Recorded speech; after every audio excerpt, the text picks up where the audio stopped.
Nadj and Jea. Who are you?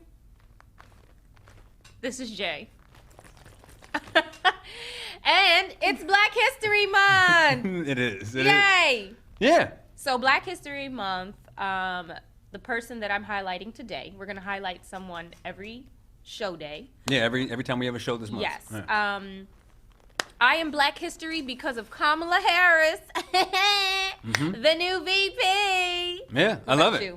Now, I'm going to start with my, musical hero, Quincy Jones. Everything that he has done, he's always in the back of my brain when I do anything musically. So he's my hero, and I'm glad we still have him. And he's one of those people that, what's that show, the Drink Champs podcast? Like, give people their flowers now. Like, I love everything about that man. Yes. So you are Black History because of Quincy Jones. For sure. I would not be a musician were it not for him and the stuff that I read about him. And I wouldn't have any interest in, I might, but, all the studying that I've done and all those kinds of things are because of the way that he approaches music. You know what I mean? Interesting. Yeah, 100%. If I ever decided to run for office, Kamala Harris is Vice President. Vice President. Vice President Auntie Kamala Harris has definitely given me that confidence. How? I like to, well, I like to dig in. Representation. When you see someone who looks like you doing something that you thought was impossible, now is possible. And because everybody keeps telling me, I might have a future if I clean up my act. So can we talk a little? What seriously? Right now, you always do this. I love digging into the details. You know what I'm saying? So if you woke up right now and it was listen, Nadj, I'm sorry to tell you this, but you are the mayor of the city of Wilmington, what would be one of the first things that you would think about trying to effectively change? I would take one of these abandoned buildings and convert it immediately to a homeless shelter. Yeah, that's beautiful. See? Yep. See, you just got all kinds of rounds of applause. Thank you. Thank you. And your comment about representation, we're going to have on Senator. Yes, we're going to have Senator McBride. Senator McBride. And that is definitely an excellent representation of representation matters. Yeah, exactly. So, one of the cool things that I don't mean to talk about politics so much. I really don't, because because you don't even want to run. I don't, but I kind of know that it matters. But when we talk about representation, it's actually been, despite how much craziness has happened over the past 4 years, if we look over the past decade and kind of go do a 10-year, as a black man, say whatever you want about Obama's policies and what worked and what president, yes. The fact that he is now, in one of the images of the United States, it's that says something. It's a psychological thing, you know what I mean? And people who break through those barriers and through those boundaries are really important, even if everything isn't perfect. The fact that he's there, and then for you with Kamala and then Senator McBride and Tizzy, Yes. It's all big deals, and I love it. This is great. It's also National Freedom Day, and you have a song named Freedom. Freedom, freedom. I'm trying to find freedom. You better say, oh, sorry, I just went crazy with all right. And it's also National Get Up Day. Get on up. I don't know what that means. We gonna get on up. Y'all better get up and watch this show. There are. That was good. That was good. Woo! It's terrible and good all at once. I'm gonna keep my day job. All right. What else? So, Delaware has come out with a couple lists. Oh, yeah. Okay. Most influential lists. We've got political, nonprofits, food, business. I'm sure there are a couple others. Hold on. Can we play a game? No. Why don't we make our own list right now? Oh, we're going to make a list. We're going to make our own list. Wait, okay, here's one. A listing with the most fashionable TV hosts in Delaware. Thank you everyone for giving me that wonderful award. You see, I have this beautiful leather jacket made by Vance and Leathers. That jacket is heavy too. It's heavy. Talk heavy, son. No, Talk heavy, not B. that kind of heavy. Oh, my bad. No. That's that good level. That's that good That's level. that good level. Okay, so me and Ivan, hey Big Eye, What up, the Big talk Eye? of the town. We was talking, and we was like, wait a minute, why wasn't we on none of these lists? Because according to my time, Ivan has been quite influential. So I don't know who wrote this. Mm-hmm. I'm sure it's on the articles, but I ain't pull them up because we wasn't on it. So you ain't gonna get my view. Oh my God! But I just want to say, I have a certain amount of respect for your petty. You know what I'm saying? Let's go there. So most Petty LaBelle. influential TV network owner in Delaware, Ivan Thomas. Ivan Thomas. There we go. I know. So I will say, loudest television co-host in Delaware, J Street.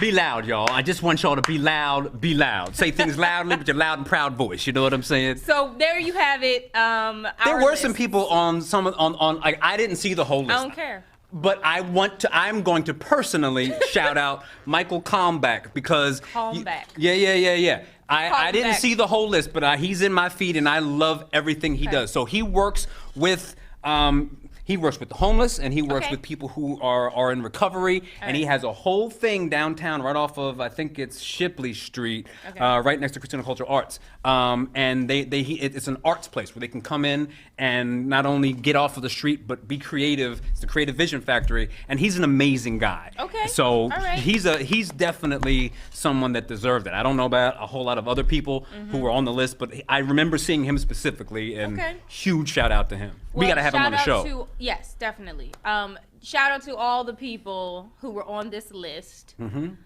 I mean, we weren't on it, but there's always another year. So, kudos. Kudos. Give him the kudos. You know what I'm saying? It's all good. It's you know. great to be on lists. Yeah, but listen, you know my general attitude, so. I'm Jay happy. be pretending like he don't want me to start a show, but let's all really be honest with it. Jay loves the attention. Okay, his curls ain't never looked better. Oh my goodness. Okay, his beard is sitting nicely on his face. He makes sure he clean. Okay, Jay like the attention. What I enjoy about all of this is what we said, and honestly, we'll get into this more once we talk to Senator McBride. But it's the idea of freedom, because for me, being here, I have to be reasonable with my language and the things that I say, but I'm able to come here, sit around people that I enjoy, shout out to Sam, and just kind of be myself and talk about things that are interesting to us, you know? That's what's enjoyable about this to me, you know what I mean? Something that is also enjoyable. Tanqueray, top shelf. Yeah. We have her on the show today. She's going to be talking about her new single. And baby, let me tell you something. She can sing. She can sing you out of your shoes, okay? She is topping the charts in the UK right now. She's not playing. She didn't come to play. No. All right? So grab your edges, because she about to snatch them. I love being able to watch people ascend. You know what I'm saying? Yes. Because I remember when I first heard about her, and it's just like... I saw her at Relish for dinner one night. I saw a lot of her Warm Daddy stuff. She posted a lot of stuff, and I was just like, oh, this is the real deal. You know what I mean? No joke. Yeah, I love watching people make their climb. It's such an enjoyable experience. You know what I mean? I am thankful to be able to say, hey girl, hey. So this is an exciting show. Something else going on in the community. So I read an article about COVID in the prisons. And what I found to be pretty interesting about these articles was that they were mentioning that, yes, there were several COVID positive inmates and that they were being separated. But contrary to that, there were many videos sent to me personally from many different sources of not only protests, but accounts from family members of inmates in the prisons of the inmates being combined. So positive with negative COVID inmates. I think I said that right. Which is a problem, because if you're going to write a story, make sure you're getting it from all the perspectives, which includes the inmates and their families. So what's going on? If this article was as accurate as it says it is, or it's pretending to be or saying it is, why do we have protests? Why do we have families outside shouting for their family members to be taken care of properly? I mean, yes, we all understand why people are in prison, but it doesn't mean that they deserve less care or compassion. So yeah, there's this awful sentiment amongst too many people that just because you are incarcerated that you should be treated less than human. Exactly. Which is those are just the people who got caught. And listen, I will get on my soapbox right now, but I wonder how many people in there right now, this is just a small portion. I wonder how many people in there right now still are there for simple, I say simple, however you want to phrase it, but just like say cannabis. I'll leave it that way. Something that is now legal. These people have had their lives ruined while other people are profiting, and on top of that, they're being treated in a very living out potentially their merry little lives. So it's just what's going on? If you know what I'm talking about, if you're one of these people who were at the protests and who have family members who are in prison, who have actual accounts of what's going on, let us know. Yeah. Because I don't like what I've seen, and I don't like what I read, because they're two different perspectives that should be combined. So I think we have found your second issue that you will be tackling when you run for office. And what is that? Prison reform. Yeah, it's clearly on your agenda. I got to learn more about that. But listen, you just went in on them. You just went in on the peoples. I dig it. We got homelessness. It's Black History Month, okay? I'm stepping into my excellence. We should probably do some kind of something for the month, like with our music and stuff. I don't know, on the show. Oh, me and Jay are gonna sing. We talked about this. Yeah. Oh, we did. We're gonna sing. We're gonna sing something. Don't listen to me. We're gonna sing something for you guys. This is a great conversation, and since representation matters, we will continue it with Sarah McBride shortly. First up, we have Good News with Desi. Good morning, it's your girl Desi, and now it's time for the good news. Listen, you guys, don't forget to follow us on DETVCH.com, because you might just hear your quote. So today's quote is coming from Veronica.Beee, lots of E's on that one, and it's a good one, y'all. It's all about the smile. It says, your smile is your best asset, so smile while you still have teeth. Once again, your smile is your best asset, so smile while you still have teeth. Now, I know some of y'all are like, Desi, I don't know, my smile is not perfect. Listen, you were fearfully and wonderfully made, flaws and all. So do me a favor, remember, your smile is your best asset, so smile while you still have teeth. And don't forget to follow us on DETVCH.com. Desi, thank you for the good news. And now we are here with newly inaugurated Senator Sarah McBride. How are you? I am good. How are you both doing? We're great. Did I say that correctly? Like you're newly inaugurated? What is the right term? Yeah, newly sworn in. I don't think I rank high enough to be considered inaugurated, but newly sworn in, and excited to be getting to work. So, okay, let's just jump right into it. What are you getting to work on?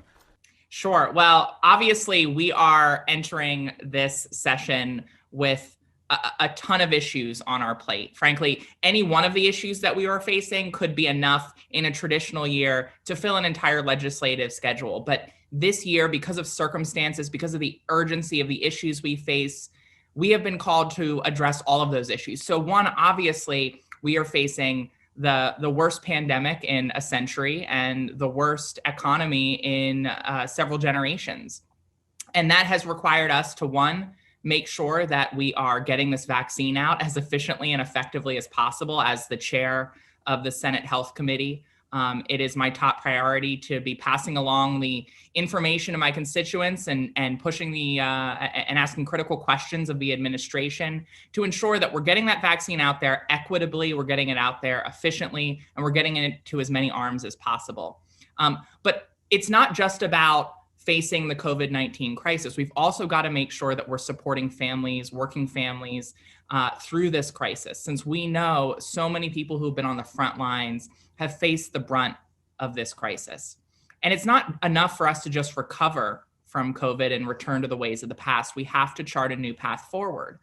And so that next challenge coincides with a pre-existing challenge, which was to figure out what our next economic chapter is going to be. And from my perspective, that means learning the lessons of this moment and adopting pro-working family policies like universal paid family and medical leave, like a livable wage. It means investing in our public education system and heeding the calls of advocates, students, and parents to make sure that we're not just putting more money into our schools, but that we're also spending it where it's needed most, that we build a more equitable public school system from pre-K all the way up through graduation. Another significant challenge we face is the historic call for racial justice. That means meaningful criminal justice and police reform. And I believe this session, we are going to have an opportunity to vote on a number of pieces of legislation that will ensure we have a justice system that more fully protects the dignity of every Delawarean, including our Black neighbors and Black Delawareans who for too long have been criminalized, who for too long have faced disproportionate punishment, and for too long have had a criminal justice system that doesn't protect their dignity and safety, but rather oftentimes targets it. Those are our big issues, but I think we have the opportunity, a historic opportunity with the new people in the legislature joining many of the returning members to heed the call, to meet the moment, and to deliver meaningful progress over the next 2 years. Yeah, I mean, that's all fantastic. And I think there are a lot of people who are extremely excited for, what's hopefully going to come over the next year. And I think all of the things that you said are really important. And I've kind of been biting my tongue to a degree because I want to give everyone their space and time to make these changes happen. And I really feel like for specifically Democrats, this is a really critical time for you as a party to kind of show from the local level all the way to the federal level, like what you can do, because, the ball is completely in your court as much as it could have possibly been. So it's like, what are you guys going to do with it? You know what I mean? I completely agree. I think that's absolutely right. We have to meet the scale of the challenges we face with real action. And Democrats have a unique opportunity, especially here in Delaware. We can be a laboratory of democracy for those bold ideas, those big ideas. State and local legislative bodies have that responsibility. And with Democrats in charge, I believe we've certainly responsibly managed this crisis. But the next chapter of it is saying that in order to honor the lives we've lost, in order to honor the families who've lost loved ones, in order to honor the people who are struggling through unemployment, who are fearful about their health, the only way to honor all of the people in our community who've sacrificed so much is to say, we've got this moment, we've got this opportunity, let's do big things. And I don't think we can go back to voters in 2 years and say, vote for us, turn out for us, if they don't see the kind of results that they expect and that they need. So I saw an interview where you were interviewed by Mama Dr. Jones about a month ago. And I have to say, I completely fell in love with everything that you had to say in that interview. I felt like it introduced me to a side of a politician that I'd never seen or met before. And I kind of wanted to jump into some of what you talked about. So you are the first, the first? Transgender Senate in the country. So what does that mean to you when you stepped up and you were sworn in and they announced that? What did that mean to you? It was a powerful moment. Tears certainly came to my eyes as they, in the Senate, read out the official declaration of the election. Growing up, having an out trans person in our state legislature seemed so impossible to me that it was almost incomprehensible. Mm. And, the old saying is it's hard to be what you can't see. Mm. And so to now have the opportunity to represent this community, this district, this city that helped raise me, that helped shape me into the person that I am, to do so as my authentic self, and to do so just 2 decades after growing up, it seemed like this would never be able to happen in my lifetime, that someone like me could meaningfully contribute to their community. it's not enough. It's not the end of the road by any stretch of the imagination, but it's a small reflection of our collective and individual capacity to bring about seemingly impossible change. And for me, that opportunity and responsibility of being a first, it only matters if I'm not the last. And my job is, one, ultimately to serve the residents of this district to the best of my ability. But I have to be mindful through all of this that I can't just leave a Sarah-sized hole in the wall. That my job is to not just create a bigger hole in the wall, but to help bring down those walls, to help bring down the barriers that stand in the way of any person in our society to pursue their dreams, to find a community that they feel safe and loved in. That is a universal need. It's a universal value.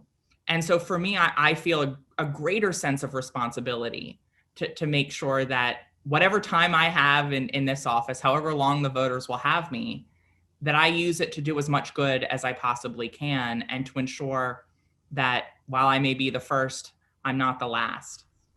Yes. Oh, I love that. No, I want a question. Yeah. Okay. Sorry. The interview that I saw was really touching. You mentioned that you didn't see this opportunity. You didn't see this as a possibility. So what did you see? Because there had to have been something that pushed you in the right direction. Well, growing up, the only reference point I had for a transgender person was as a punchline in a comedy or a dead body in a drama. That was the only reference I had. And at 10 years old, you don't necessarily know a ton, but you don't want to be a joke. Yeah. And so the notion that this was impossible, not running for office, but the notion that you could be trans and be in a community you love, find love, and do work that you love, that didn't seem within the realm of possibility. It seemed like my identity and whatever dreams I had were completely mutually exclusive. But I think the decision to run for office was a byproduct of really the last 10 years of my advocacy, in which I saw, one, our ability to bring about change that once seemed impossible. Two, more and more people of every background running for office and winning and serving at every level. And three, I saw that politics at its best isn't the art of the possible, but rather over the course of history, it's the art of transforming impossibility into possibility, into reality, and that the only things that are truly impossible are the things we don't try. And that's true in running for office, but it's also true in the policies we pursue. And so I think I ran based on a hope and a faith in the change that I've seen as a source of the change that we can continue to see, and that perhaps if I put my name out there, I could be judged on my merits. I could be judged on my ideas and my experience. And to the degree that my identity came up from voters during the course of this campaign, it was really purely people who were excited about more voices at the table and more diversity in government. Representation matters. It does. So it's so funny because, when we first started trying to figure out, what we wanted to talk about with you, my first thought was, why should we even bring up any of your sexuality? Because it has nothing to do with politics. It has nothing to do with your ability to come up with good ideas and to legislate. But at the same time, as you said, the fact that you are able to just legislate as your true self, that to me is the big deal. Yeah. You know what I mean? Yeah. I was like, well, what do we even have to talk about that for? Well, that's why, because it's someone else who gets to, who has the freedom to fully express themselves in that capacity, which is beautiful. So taking it back a little bit, actually, let's talk more about politics. How did you get involved with politics? Well, interestingly enough, I got involved in part because of the very thing we're talking about. I got involved because I saw growing up that there was something about me that many in society would not accept. I saw that there was something about me that created, through no fault of my own, significant barriers to a life filled with meaning and joy and love. And one of the things that I started doing was I started reading history. And I saw that every chapter in the history books was the story of advocates and activists, citizens, residents, and some courageous elected officials meeting their advocacy and their work to deepen our understanding of we the people, to advance equity, justice, and human rights. And we've never fully lived up to the promise. We have never gotten there. But the through line is the story of people doing the hard work necessary to deepen our sense of equity and justice and basic human rights. And I found hope in that. I found hope that there could be a different world that was possible. And so I got involved. I started volunteering in politics at a young age. And I was very lucky. And I think what's so important for me to recognize too is that as impossible as some of these things seemed when I was growing up, as impossible as it seemed for a trans person to be out and have a role in their community, I also had a lot of things going for me. I'm white. I come from a family, a family with, educational privilege and economic privilege. I come with a lot of layers of support that shield me from some of the most significant discrimination and even violence that come my way. They're layers of support that help get me through tragedy and my husband's cancer. And I know that if any single one of those layers had been removed, if any single one of those privileges had been removed, I don't know that I would have been able to keep my head above water. I don't know that I would have been able to make it through those moments. And so for me, I think about how I got involved because I thought about how difficult that experience and those experiences were for me, but how relatively easy they were compared to the experiences of so many other people who don't have the same support that I have. And so for me, I got involved first because of that struggle of wondering how I fit into this world, but then looking around this world and seeing how, as difficult as it was for me, there was still so many other barriers in people's way. And if I would have then the chance to have a seat at the table, it was then my responsibility to make sure that we aren't just achieving equity and justice for the wealthiest or the most privileged in our communities, but that we're truly achieving progress for everyone in our communities. So I was both motivated by it personally, but also motivated because I saw through my own struggle how lucky I am. I've heard you mention privilege in other interviews that you've done, which I think is pretty profound, because a lot of people try to stray away from that word or that idea that, privilege has allowed them to do certain things in life and not experience certain tragedies or certain, issues that people of color or people in different scenarios or different life paths experience. But the fact that you understood, you identified that, okay, I have a privileged life. I have not been through certain things, but I want to make sure that the people around me can experience the better parts of life like I have. That you flipped it. Like, you didn't allow that to stop you from growing. You continue to grow. And in fact, you're bringing people with you. I think that in itself tells me everything I need to know when I'm ready to vote, because I want someone who's going to, if you've been through the trenches, that's great. But if you haven't been through them, but you want to bring the people out, that's who I want working in the Capitol. That's who I want writing laws. So I appreciate you for bringing that up, because it does matter when you are out about that, when you bring that up and you just openly talk about it. So thank you. Well, I appreciate that, and I wish we all in our society, and particularly my fellow white people, we're more comfortable talking about privilege, because I think there's this notion that people have that if you have a privilege or if you have multiple privileges, that therefore there's no hardship. And what it simply means is that whatever hardship you're facing in your life, whatever challenge you're facing, wasn't created by the privileged identity or experience you may have. And I think having that nuanced conversation, recognizing that there's pain in so many corners of our society. Yeah. And what I want to do is try to see everyone's pain and fight to solve everyone's pain and address as much as possible everyone's pain. But to not let that negate our very real grappling with the ways that our society creates heightened or unique barriers for people. Because the only way we can actually craft policy that addresses the needs of people is to take that into account. That's one of the reasons why diversity in government, diversity of all kind, is so important. Because the old saying is, if you're not at the table, then you're on the menu.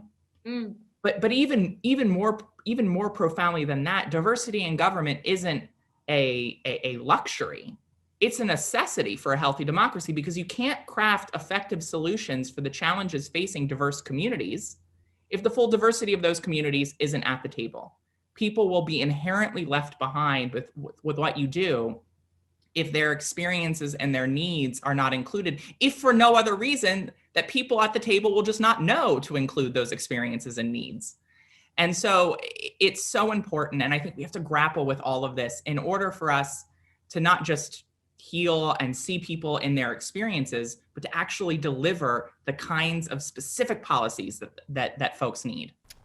Perfect. So I have two quick things that I'm trying to get a whole lot accomplished with, not too much time. But first, can you tell us about some of those specific policies that you're working on? And another thing, and there's two parts to it. I love the way you speak, because you speak in poetic ways sometimes, and it's really cool. And I know through the interview with Jordan Hines that we had that you went to CAB. Is that correct? So if you could talk about the policies that you guys are crafting, and can you talk about your history in terms of your involvement with the arts and how that ties into what you're doing now, please? Absolutely, those are great questions. So, in terms of policies, let's just cut to the chase. This is, as we talked about, a moment for real meaningful policies, not just drops in the bucket, not just, tinkering around the edges. It means real structural change or reimagination of our society, because we've been forced to reimagine so much. So that includes things like a $15 minimum wage. That includes policies like a Medicaid buy-in, so that people can actually get an affordable healthcare option here in Delaware that's comprehensive and available for all at the state level. That means passing universal paid family and medical leave. So whether you're welcoming a new child into your family, whether you're dealing with an illness yourself, or whether you're caring for a loved one who's struggling through a serious illness, something that is very close to my heart and my experience, that you never have to choose between your health and your income, between your family and your job. So it means passing paid family and medical leave. It means grappling with the really difficult, long-standing inequities in our public school system. And Jay, I know your father's been a real leader in that space. And that means looking at our funding formula, recognizing that schools need resources based on their needs and based on the needs of the students in those schools. The settlement and the lawsuits are a really great, important starting point. But let's build on that too. Let's achieve that settlement, and let's also look at a funding formula that hasn't been updated in almost a century at this point.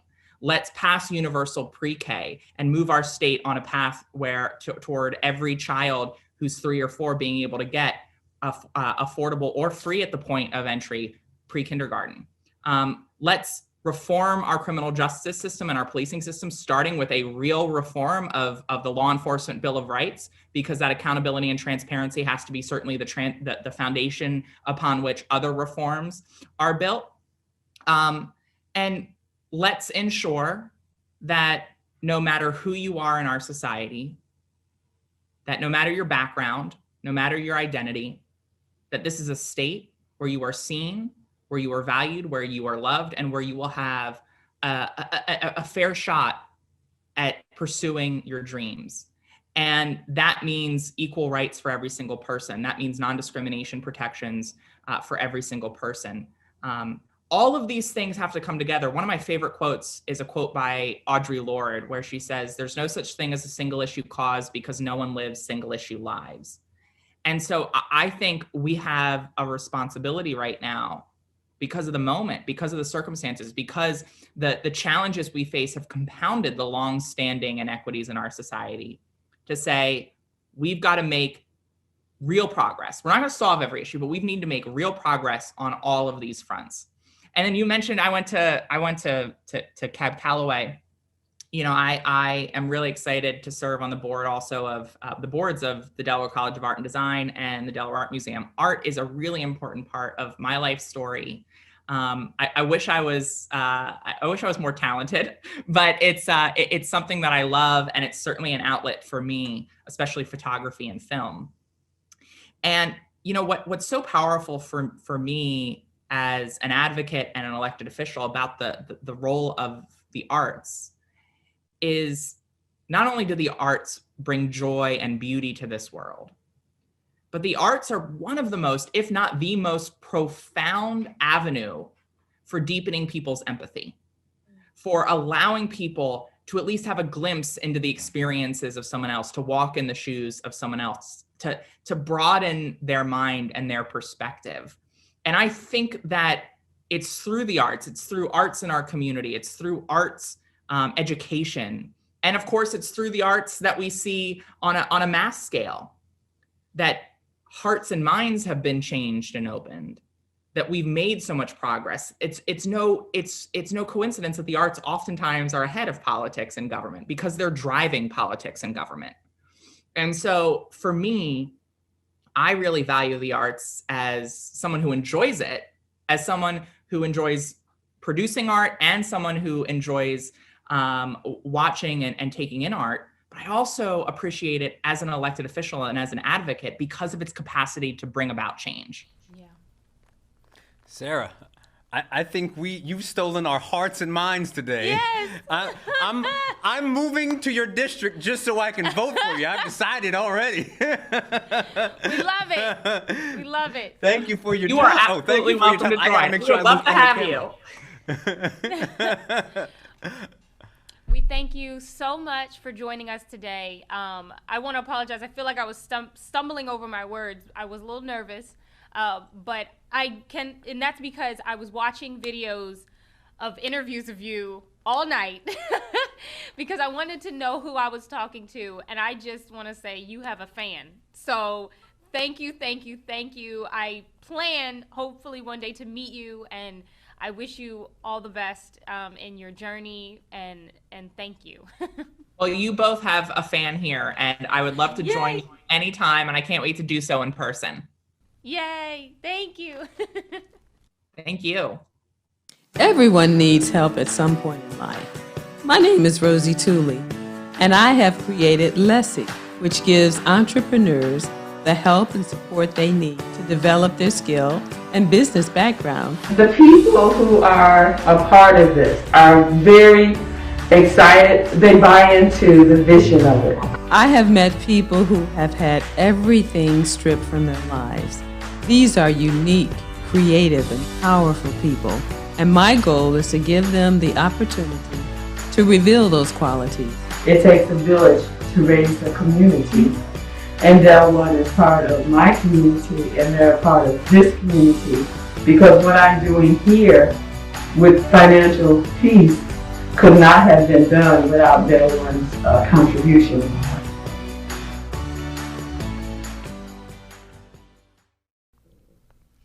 Thank you, Senator McBride. We're so happy to have had you on the show. We see nothing but great things in your future.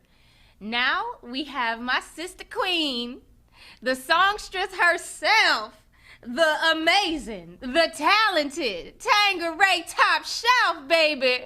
Hey! How are you? The queen is fine. The queen is fine. How are you? Listen, I was just telling them that the first time I saw you, it had to have been in 2017, I believe. And I saw you at Relish performing. It was me and my mother. And I sat there eating my little shrimp and grits and my little cornbread. And when you opened your mouth, I fell in love. And I have been in love ever since. You are a phenomenal talent. Like, I don't even, the words cannot describe. How does it feel to be putting out all of this beautiful music? You know what? It was a long time coming. Like, I am just so excited.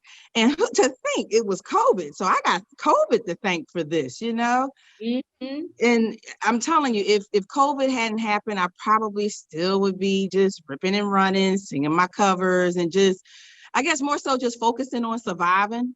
Yeah. You know what I mean? Because that's basically, you know, what it was. But because of COVID, I was able to actually sit down and I actually met a producer before COVID who actually just kind of took me in. And, you know, I basically told him, I said, well, I don't have any money to do anything. And he just said, just come on down, you know, just come and sing. And so I think just not having that pressure, it just allowed all of the thoughts and the creativity to just come out. And this is what you hear now. So I'm excited. And I love you too.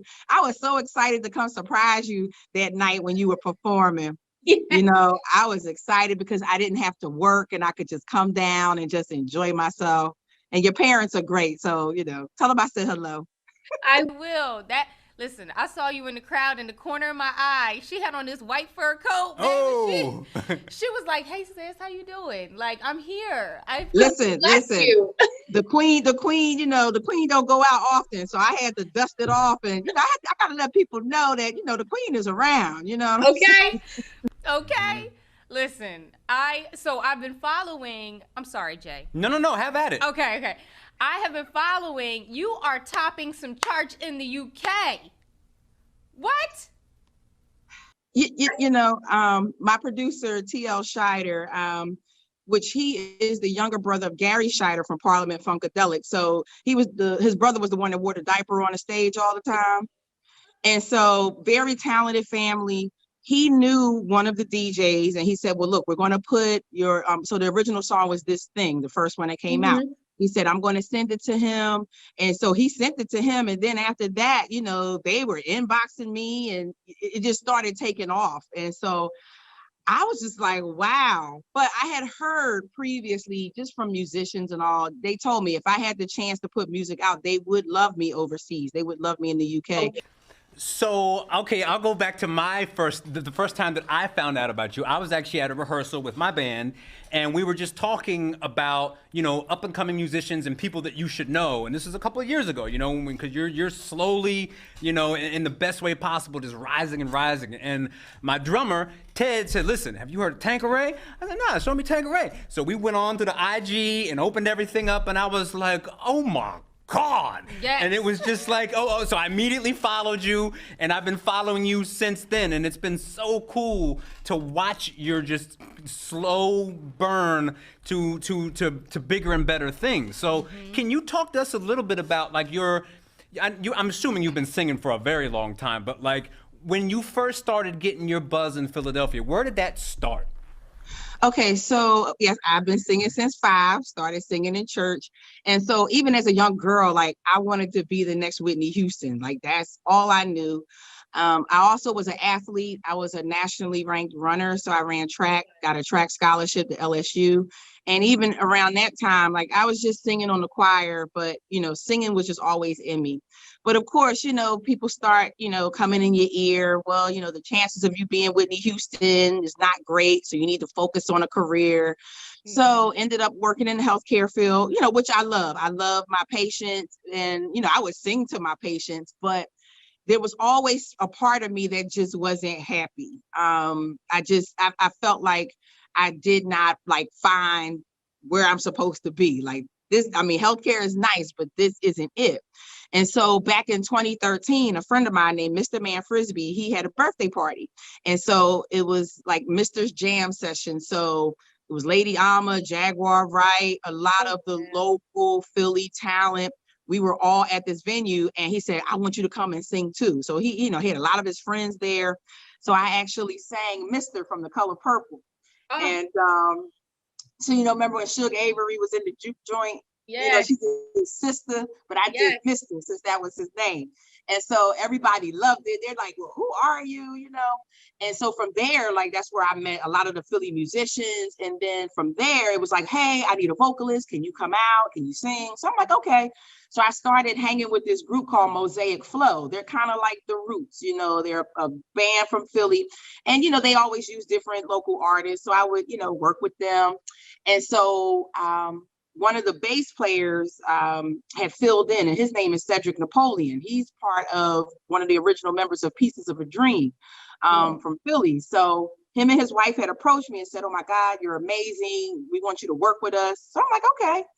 And so met him with the band, started singing in Warm Daddies. And so at Warm Daddies, I would do like maybe 2 songs, 3 songs.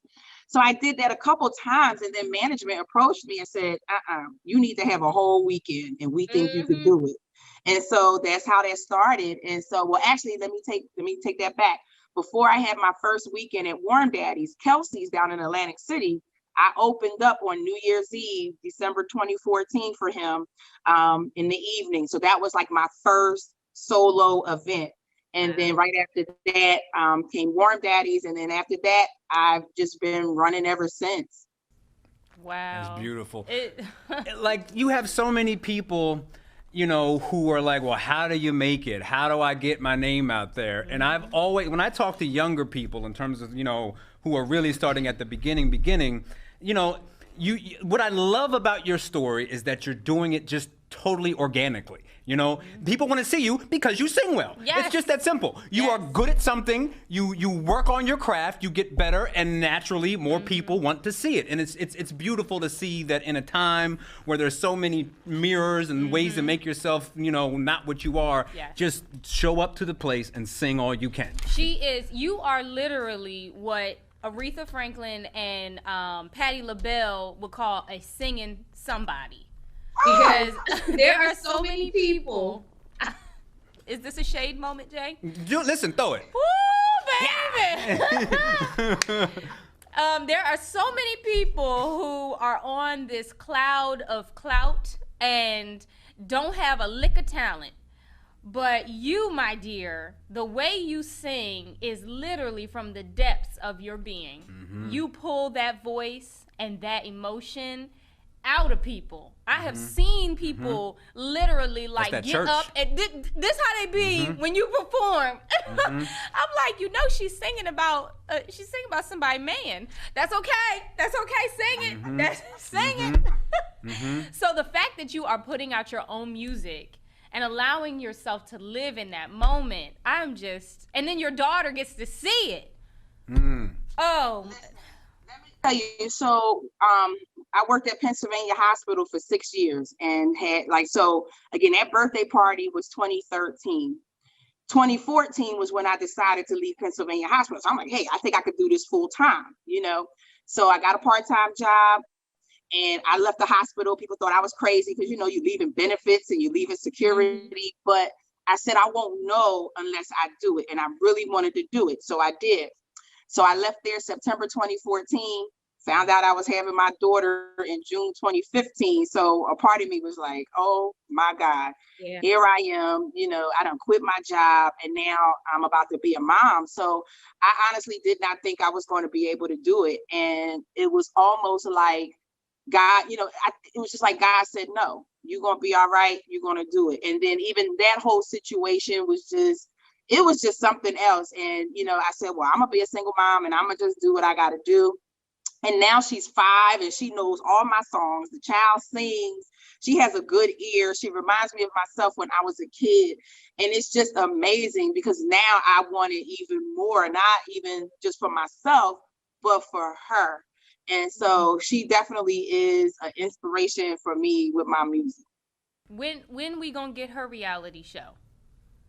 I'm trying to get something together now. Trying to get something on YouTube because she needs her own show. She done cut her eyebrow and so it's just never a dull moment. Everybody loves her. Yeah, she's a person. The two of y'all are y'all are so funny together. Like, I think you posted something one time where you got like a night without her and you was playing with her toys and or something. I was through. I was so through. Y'all are so adorable together. But it's good to see the relationship and the struggle, but the strength in all of it. Mm-hmm. So talk to us about. No, I'm sorry. Talk to us about the single. Okay, so this single that's out now, Caught Up, this is actually my 4th single that's out, but this is coming from an album which is about to come out. So I'm actually excited that a whole album is coming out. And so the title of the album is called Definition of Woman. It'll be out March 26th. And basically it's Tanqueray's life in song. I am a mature woman. And so there was a lot of things that happened in my life to make me the woman that I am right now. So everything that defines me is in this album. So Caught Up, first single, it's just about being caught up. It was about a time in my life where, I wanted to be loved and liked. And so I was just in different situations where they weren't giving me what I wanted, but then I just decided to kind of hang with them and just not get what get what I was supposed to have. And, of course, they were they were comfortable with it. And I had to be the one to finally say, you know what, enough is enough. Like, I can't do this anymore. But I felt like I had to sing about it because I know people that's still caught up in situations. Now I just shake my head, I might be by myself, but I'm happy. I'm in a good place. And I know what I want. And I think, at that time, even though I still knew what I wanted, but it's almost like, you don't want to be alone and you feel like something is wrong with you and you don't have somebody. So you just, again, you settle, but I was not happy. I'm going out with this person and then, okay, I don't see them till whenever. So, okay, well, I'll just go out over here. And again, you're just not happy. You're just not happy. So when I listened to the track, I had to listen to it a couple times and then that's what came up. So typically that's how I write my songs. I'll listen to different tracks and then thoughts will just start to come and then I just play it off like that. Those are some lessons right there. Those are some real lessons that takes a long time for some people to learn. So, and we're so ready to learn more about you and see what you do in the future. We have the song, she has sent it to us, so we're going to take a listen. We're so thankful for you joining us today, and we look forward to see what the year brings you, my dear. Well, thank you, the Queen. Just appreciate you. The Queen appreciates the love. So, mwah, mwah, mwah. Wait, how do we get your music? How do we see you? How do we buy your stuff? My music is right now currently available on my website. And so that is www.mstqmusic.com. So you're actually supporting me when you are doing that. So you're supporting me and my daughter when you are getting it from the website.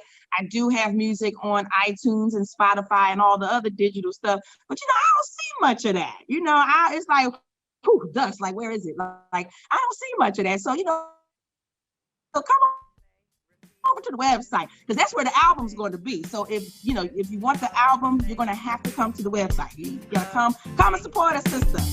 There we go. Perfect. Thank you so much.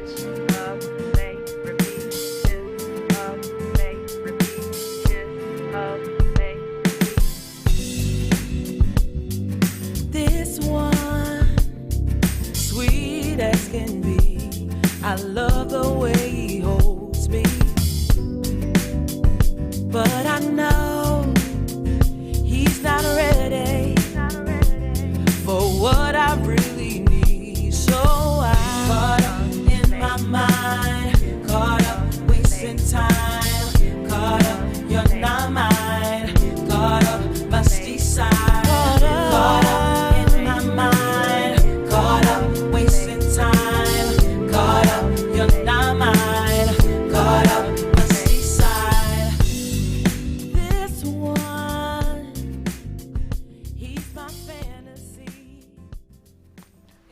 now that we're back in the studio again, it's time to bring back that segment called The Bottom Line, you know what I'm saying? Yeah. And I was thinking about all that we, discussed today between Senator McBride and with Tanqueray. And so specifically, like with Senator McBride, one thing that we didn't get a chance to talk about was the fact that she talked so much about the freedom of being able to be herself. Yeah. And a couple of thoughts I had about that was, as African Americans, you can't hide that. You know what I mean? Oh, yes. You can't hide that. Like, we're black and we have to deal with whatever that comes with, right? She had the opportunity to not be her true self. She could conceal all of those things that we talked about today. And the fact that she showed so much bravery in being her authentic self really has proven to be a valuable thing for everyone, right? Yeah. And then we talk about Tanqueray, right? Yeah. Tanqueray, there's just something inside of her that said, this isn't me. Yeah.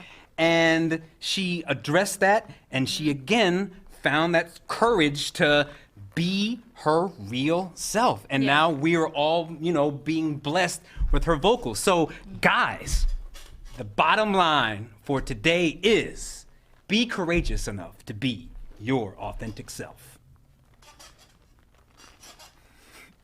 And with that, what is your authentic self, Jay? That's a great question, Nadj. And I will be honest, I'm a work in progress. It's a constantly changing thing.